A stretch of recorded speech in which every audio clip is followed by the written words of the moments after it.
महाराज जी, बहुत सारे साधक ऐसे आते हैं जिनको 1 साल हो गया है, 2 साल हो गया है। उनका प्रश्न ये रहता है कि अभी तक वो अनुभव चाहते 1 साल 2 साल, हम कह रहे 1 मिनट में अनुभव हो जाए, लेकिन तुम्हारी स्थिति तो बने। अब तुम 2 4 माला इधर किए हो, इसके बाद विषय सेवन भी कर रहे हो, संसार के राग रंग का भी, तो आप क्या समझते हो गंगा नहाया नाली में कूद गए तो आप पवित्र हो गए क्या? समझ रहे हो? एक बार गंगा नहाया, पवित्रता की सुरक्षा कीजिए। अपवित्रता ना होने पावे तो तुम्हें महसूस होने लगेगा मैं निष्पाप हो रहा हूं। लेकिन गंगा भी नहाते हैं और गंदी नाली में भी कूदते हैं, फिर क्या अनुभव होगा? 1 साल क्या तन्मयता पूर्वक भजन किया? हम 1 मिनट की बात कर रहे हैं, 1 साल तो बहुत होता है। 1 मिनट सर्वतो भावेन, परमात्म चिंतन में डूब जा, 1 मिनट में आनंद मिलने लगेगा। लेकिन 1 मिनट तो मन को संभाल नहीं सकते। ईमानदारी से देखो, 1 मिनट लक्ष्य में मन को नहीं लगा सकते, 1 मिनट देह का विस्मरण जागते हुए नहीं कर सकते, और कह रहे हो 1 साल से भगवत। महाराज जी सीधा आते हैं, लीला दर्शन नहीं हो रहा। लीला दर्शन भगवदा, चलिए, हाँ ये इसकी आप सब प्रार्थना कीजिए। जो मनाया सो इंद्रियों का विलास चल रहा है, लीला दर्शन। शांति अव्यर्थ कालत्वम विरक्तिर्मान शून्यता सा बंदा समुत्कंठा नाम गाने सदा रुचि आसक्ति तद गुणाख्याने प्रीति तद वसति स्थले। अभी लीला में प्रवेश हो जाएगा। शांति, तुम्हें थप्पड़ मारे, कोई गाली दे, तुम्हारा अपमान करे, तिरस्कार करे, अंदर कोई हलचल नहीं, और उसका मंगल करत जे अनुसहन निंदक तीनों पे अनुग्रह क्यों। भगवान करुणा में तुम्हारी कुछ सद्बुद्धि दे, तुम स्वस्थ रहो, कभी तुम्हारा मंगल ना हो। लीला दर्शन के लिए योग्यता शांति, बिल्कुल किसी भी तरह की कोई हलचल नहीं। जैसे अपनी जबान से, जबान जो है दांतों से कट गई, किसको हम साप दें, किसको हम पीटे है? ऐसे ही जब कोई हमें पीटे, हमें गाली दे, हमें अपमान करे, और हमारे अंदर ऐसे ही निर्दोष दृष्टि बनी रहे, वो पहला लक्षण शांति। अव्यर्थ कालत्वम, 1 सेकंड भी कभी अपने इष्ट गुरु से विमुख नहीं, हर समय तैल धारावत भगवत चिंतन चल रहा है। अव्यर्थ कालत्वम, विरक्ति, संपूर्ण भोगों से वैराग्य। वैराग्य, भोगों की उपस्थिति में भी भोगों की इच्छा ना होना, उसे वैराग्य कहते हैं। भोगों की इच्छा होना पर भोगों का त्याग करना परमार्थ के लिए, उसे त्याग कहते हैं। भोग ही नहीं है, भगवत स्वरूप है ये उपरति। भोगों की उपस्थिति में भी भोगने की इच्छा ना होना, उसे वैराग्य कहते हैं। विरक्ति है मान शून्यता, किसी भी तरह के कोई मान सम्मान की गंध भी हृदय में न रह जाए। मान शून्य, आशा बंदा, दृढ़ आशा मुझे भगवान की प्राप्ति होगी। समुत्कंठा नाम गाने सदा रुचि, उत्साह पूर्वक निरंतर नाम गुण कीर्तन लीला गायन लीला चिंतन का अभ्यास किया जा रहा है। समुत्कंठा नाम गाने सदा, आसक्ति तद गुणाख्याने, अपने आराध्य देव की चर्चा करने में आसक्ति हो, और प्रीति तद वस्तित थले, जहां हमारे गुरुदेव, जहां हमारे आचार्य, जहां हमारे इष्ट विराजमान है, उनकी जो लीला भूमि, उसमें परम प्रीति हो। अभी ये लक्षण आ जाए, लीला चिंतन में आने लगेंगे। पर अभी एक गाली दे तो बर्दाश्त नहीं होगी, थोड़ा सा भी हानि हो जाए, अनुकूलता को भगवत कृपा मानने वाले, प्रतिकूलता को भगवान के प्रति नास्तिकता का भाव लाने वाले, ये लीला प्रेस, ये अनुभव ऐसे तो होता तो बड़े बड़े महात्मा जन जो आजीवन भगवत आराधना करते हैं तो साल 6 महीना में सब हो जाता। ऐसा नहीं हो सकता, हम कह रहे 1 मिनट में हो सकता है, पर वो तन्मयता तो आवे। जन्म जन्मांतरों से बिगड़ेल मन जो विषयों में जा रहा है, उसको समेट पाओ, एक जन्म में भगवत प्राप्ति कर लो, बहुत बड़ी बात है। उसको समेट तो लो। अगर कहा जाए कि जैसे ध्रुव जी ने 6 महीने में कर ली, तो पूर्व में कौन सी साधना की आपको पता है? कितना समिट चुके आपको पता है? प्रहलाद जी कितना कृपा पात्र है, समिट चुके पता है? तो हम किसी की अवस्था या वर्ष में नहीं देखते, स्थिति देखते हैं। आप कितना समिट गए, आप कितना अपने स्वरूप में आ गए हैं, कितना देह भाव से रहित है, तभी तो इसका लाभ होता है। महाराज जी फिर तो ये बहुत कठिन लग रहा है महाराज। हाँ कठिन, अपने तैर कर जाने में कठिन, गुरु कृपा में कुछ नहीं। मोक्ष मूलम गुरु कृपा, समझ रहे हो? गोदी में लेके पहाड़ चढ़ने का जिसको अभ्यास है, उसको लेके चढ़ जाएगा, तो जो गोदी में उसको क्या परिश्रम। इसीलिए तो गुरु कृपा कहा गया है। ध्यान मूलम गुरु मूर्ति, पूजा मूलम गुरु पदम, मंत्र मूलम गुरु वाक्य, मोक्ष मूलम गुरु कृपा। बस गुरुदेव की आज्ञा में चल ले तो हम नहीं चढ़ सकते, लेकिन गुरुदेव हमें चढ़ा देंगे। इसीलिए तो आए, वो स्वयं भगवान गुरुदेव रूप में आए हमें परम पद प्रदान करने के लिए। वही परम तत्व ही गुरुदेव रूप धारण करके आता है, हमको परम पद प्रदान। सोई जाने जिह देव जनाई, जानत तुम्हें तुम्हें हो जाए। तो अपने लिए तो कठिन है, लेकिन गुरुदेव के लिए कठिन नहीं, वो तो देने ही आए हैं। इसलिए गुरु परंपरा, आचार्य परंपरा बनी, उनके शरणागत होकर सच्ची कहते हैं, जो बड़ी बड़ी साधनाओं से निर्विकारता का अनुभव नहीं होता, वो गुरु कृपा से सहज में हो जाता है। गुरु कृपा ही केवलम, उनकी कृपा कटाक्ष से निर्विकार स्थिति आने लगती है। गुरु साक्षात पर ब्रह्म, पर ऐसा भाव बिरले की होता है। गुरु तो लाखों बनाए, लेकिन गुरु के मानने वाले कोई बिरले होंगे। गुरु को मानने वाले लाखों मिलेंगे, लेकिन गुरु की मानने वाले, गुरु के वचन मानने वाले तो कोई बिरले होंगे। समझ पाए? तो गुरु के अंग संग रहने से ही कृपा अनुभव आती है, जैसे कोई नहीं, गुरु के वचन का पालन करने से। अंग संग सेवी होने पर भी अगर आज्ञा का पालन नहीं करता, तो बिल्कुल वो, उसको ना ब्रह्म बोध होगा ना भगवत प्रेम होगा। और गुरु की आज्ञा है कि लाखों कोस दूर रहो और हमारी आज्ञा पे चलो, वो वही हो जाएगा। अगर अंग सेवी है और आज्ञा का पालन करता है तो क्या कहना है, वो अंग सेवी है और आज्ञा का पालन नहीं करता है तो निश्चित समझो वो प्रॉपर्टी का अधिकारी बन सकता है, लेकिन अंदर की गुरु की संपत्ति का नहीं।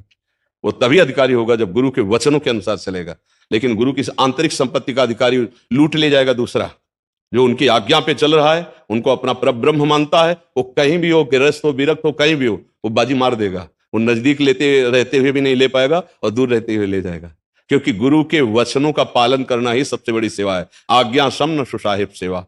जो गुरु की आज्ञा का पालन करता है वही सेवक है।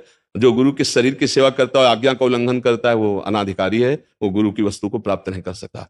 गुरु की अंग सेवा उनकी इच्छा के अनुसार हो रही, उनकी आज्ञा का पालन हो रहा है तो सजयति वो संपूर्ण त्रिभुवन पर विजय प्राप्त कर लेगा। तो गुरु की अंग सेवा नहीं है, लाखों शिष्य होते हैं तो नहीं है, लेकिन उनकी आज्ञा का पालन है तो वही वस्तु उसको प्राप्त हो जाएगी। अच्छा, अपने सारे दैनिक कार्यों को करते हुए, गृहस्थी के सारे कार्य करते हुए गुरु आज्ञा में चल रहा है तो गुरु कृपा पात्र को बोध हो जाएगा। संतोष गुप्ता जी दिल्ली से। राधे राधे महाराज जी, आपके चरणों में कोटि कोटि प्रणाम। महाराज जी, आपके सत्संग एवं जीवन के मार्गदर्शन ने मेरी जीवन के प्रति अवधारण ही बदल दी। लगता है कि अभी तक सिर्फ उद्देश्य विहीन जीवन जी रहा था। मेरा प्रश्न है कि महाराज जी, प्रेम, मोह और आसक्ति में क्या अंतर है? मोह होता है अज्ञान के कारण, आसक्ति होती है अज्ञान के कारण, और अज्ञान बैठा हुआ है अंतःकरण में, मन बुद्धि चित्त अहंकार, इसी में। जब ये साधना उपासना आराधना के द्वारा अज्ञान का नाश होता है तो बुद्धि शुद्ध निर्णय करती है। तो जो मोह है वो शरीर और शरीर संबंधियों से होता है। जो आसक्ति है, जो अनुकूल प्रिय रागात्मक वस्तु है उसमें होती है। वो वस्तु हो सकता है, व्यक्ति हो सकता है, स्थान हो सकता है, मान्यताएं हो सकती है, पद प्रतिष्ठा, जो भी आसक्ति। और इसी आसक्ति और मोह के बंधन में बंधा हुआ प्रेम को कभी जान ही नहीं सकता। और जो प्रेम होता है वो सच्चित आनंद घन से होता है। शरीरों में जो प्रेम कहा भी जाए उसे काम कहते हैं, उसे आसक्ति कहते हैं, उसे राग कहते हैं, प्रेम नहीं कहते। और विशुद्ध प्रेम, जहां काम का किंचन मात्र भी प्रवेश नहीं, वहां से प्रेम प्रारंभ होता है। तो प्रेम और काम में बड़ा अंतर है। जैसे सूर्य और अंधकार, प्रेम भास्कर है और काम घोर अज्ञान अंधकार है। तो अज्ञान अंधकार से युक्त जन प्रेम को तो जान ही नहीं सकते। हाँ, परस्पर स्वार्थ पूर्ति को प्रेम कहते कि हम तुमसे प्यार करते हैं। जहां गुण देख के, रूप देख के, कुछ स्वार्थ देख करके जहां हाथ बढ़ाया जाता है उसे काम कहते हैं। और जहां कोई कामना नहीं होती वहां प्रेम का प्रादुर्भाव होता है। काम और प्रेम बिल्कुल नजदीक नजदीक दिखाई देते हैं। काम और प्रेम नजदीक नजदीक दिखाई देते हैं। कामी पुरुष को भी रात्रि में नींद नहीं आएगी, प्रेमी पुरुष को भी रात्रि में नींद। काम का रंग चढ़ जाए तो तुम्हें भूख प्यास सब खत्म हो जाएगी, प्राण न्यौछावर करने के लिए तैयार हो जाओगे, जेल भरी है इसी से, है ना। बिल्कुल ऐसे ऐसे चल रहे हैं। पहचान अगर सही नहीं हो तो कभी कभी पीतल में भी सोने का भ्रम होने लगता है। तो पीतल और सोना ऐसा, लेकिन जौहरी की दृष्टि में नहीं। तो कहीं कहीं आसक्ति को, राग को, काम को लोग कहते हैं बहुत, देखो ये दो प्रेमी हैं, ये बहुत, नहीं नहीं नहीं, वो पीतल है, सोना नहीं है। सोना जब जौहरी के सामने जाओगे तो पोल खुल जाएगी कि पीतल के दाम अलग होते हैं, सोने के दाम अलग होते हैं। प्रेम एक अलौकिक तत्सुख भावना से जागृत होने वाली अचाह स्थिति है। अब ये यहाँ चाहों की भीड़ लगी हुई, कामनाओं की तो अचाह स्थिति का कैसे कोई परिचय प्राप्त कर सकता है? जहां किसी भी तरह की न सोच है, न कोई चाह है, बस तड़पन है, एक तड़पन। जैसे कोई दिल को मसला करे, शायद इसको ही इश्क कहते हो। उर्दू में प्रेम को इश्क कहते हैं। तो पूज्य भाई जी हनुमान प्रसाद पोद्दार जी ने अपने प्रेम दर्शन में लिखा, शायद इसको ही इश्क कहते हो, जैसे कोई दिल को मसला करे। एक अद्भुत पीड़ा, कब मिलोगे प्रभु, कैसे मिलोगे? हा कृष्ण, आज की भी रात गई, आज का भी दिन गया, दर्श बिन दुखन लागे नहीं। ये प्रेम, वो मतलब अब जब अनिर्वचनीय तो कैसे उसको कोई प्रकाशित करे, तो कैसे करे? देखो, एक बात हमारी गांठ बांध लेना, जाना है। इतनी प्रार्थना, ये थोड़ा कड़वी दवा है, ए जाना है।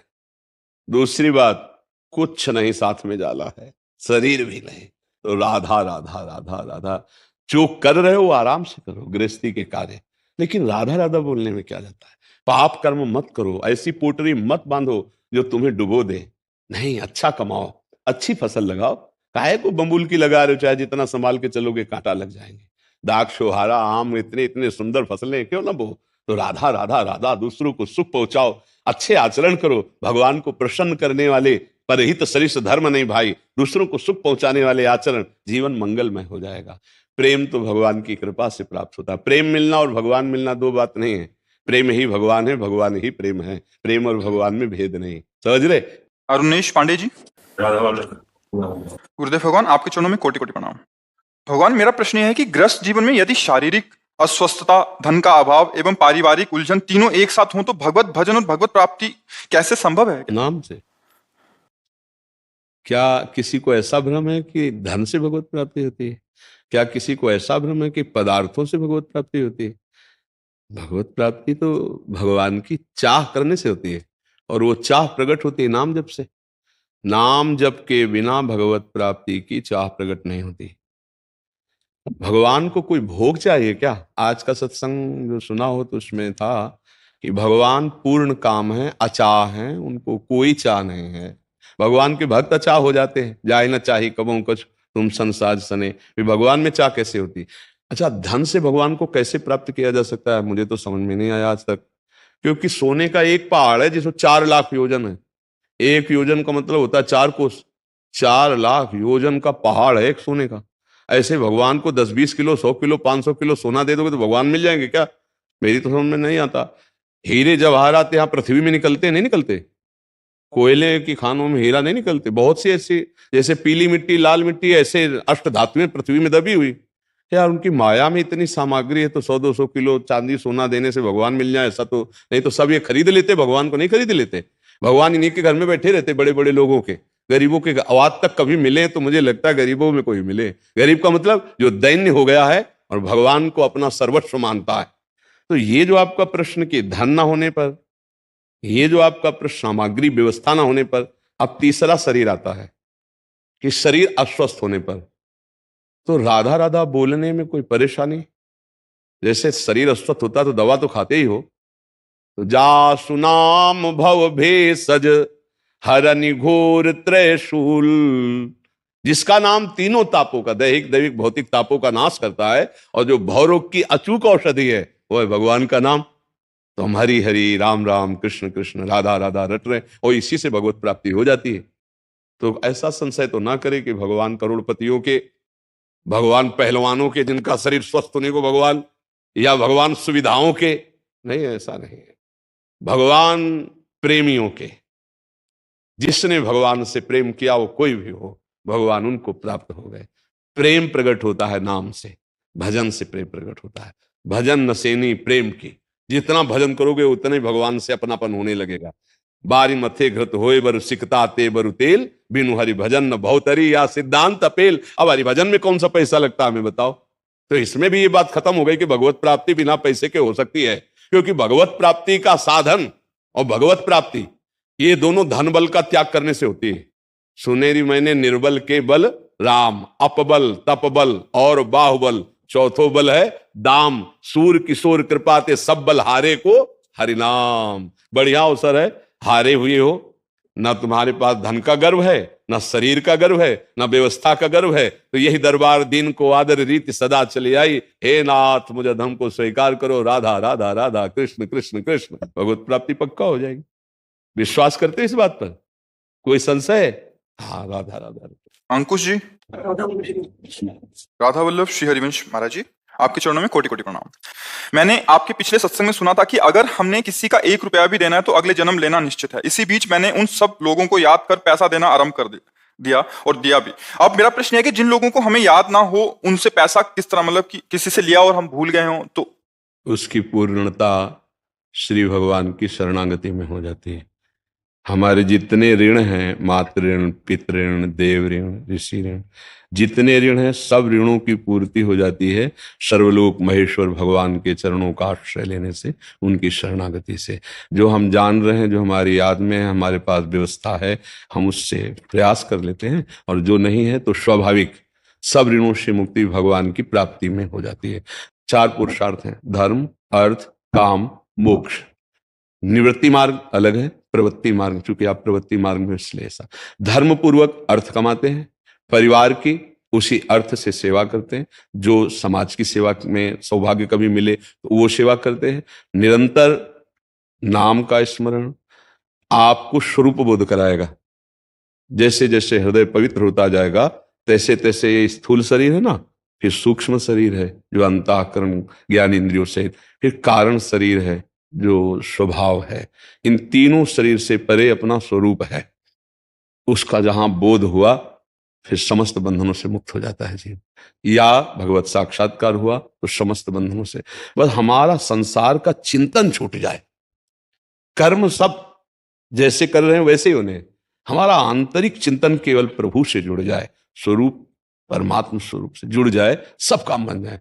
आज हमारा चिंतन बिगड़ गया है, देह चिंतन, भोगों का चिंतन, संसार के संबंधियों का चिंतन, मान सम्मान का चिंतन, रुपया का चिंतन, ये सब गलत चिंतन होने लगा है। भगवान कहते हैं मेरी प्राप्ति उसको सुलभ है जो मेरा अनन्य चिंतन करता है।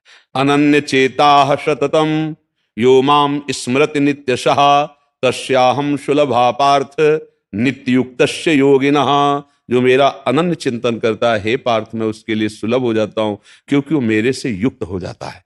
चिंतन जहां है हमारी उपस्थिति वहीं मानी जाती है। देह में चिंतन, भोगों में चिंतन, जगत में चिंतन, तो यहां उपस्थिति, और क्रियाएं सब जगत की हो रही, और चिंतन भगवान का, तो स्थिति भगवान में मानी जाती है। नित्य युक्तस्य योगिना, समझ पा रहे हो? तो भगवान की आराधना मात्र से समस्त ऋणों से जीव मुक्त हो जाता है, फिर उसका आवागमन नहीं होता है।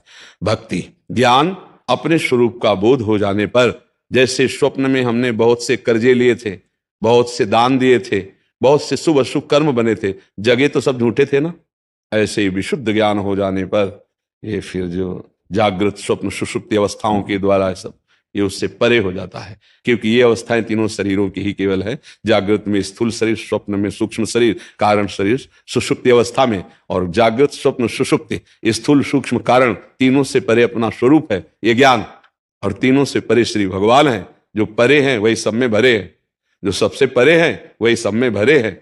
आनंद ही